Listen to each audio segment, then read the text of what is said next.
Hostek 44 sale pelavên govendan li kargeha xwe piçûk de çêdike. Li bajarê Amedê hostek di molekê kevnara navçeya Navsûrê de bi salaya pelavên ji çerm bi destê xwe çêdike difroşe welatiyan. Hoste di salên 1970 de xwediyê 20 kargeh bûye. Lê di nava demê de 6 kargehê wê mane. Bi qeyrana aboriyê vêga kargehek di destê wî de maye.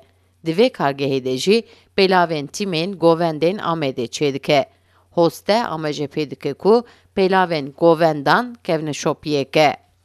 Ji bona yöresel yani govendi, solê govendi çêdikim. Bu normal jî solê fantazî çêdikim. Ji bona mesela millet normal evkêdere xwe ke.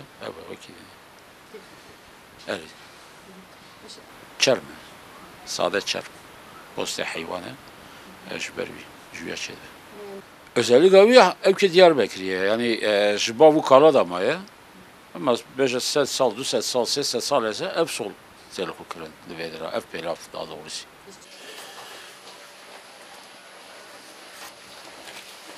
Hoste di kargehê de ji çerma qalibên solên govendê derdixîne dûvre bi destê xwe wan dike pêlav.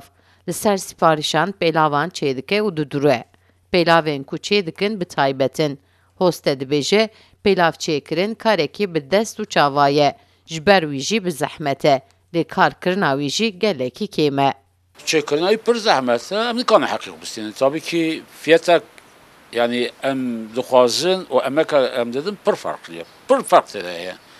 Mesela codkî solên bana çêdikin 400-500 kaxidî ama 300-350 sermiyanî wî ye. 5 milyon 100 milyon ji me re têde dimiye jî ne pere yani qezanca wî tune.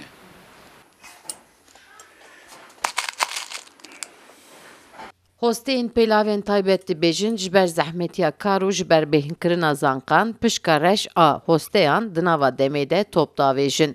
Ji bo wî jî emrê hosteyan jî kêm dibe. Lê karê dapîr û bapîra ye. Divê bêjiyandin. Sevda Kaplan, Kurdistan TV, Amed.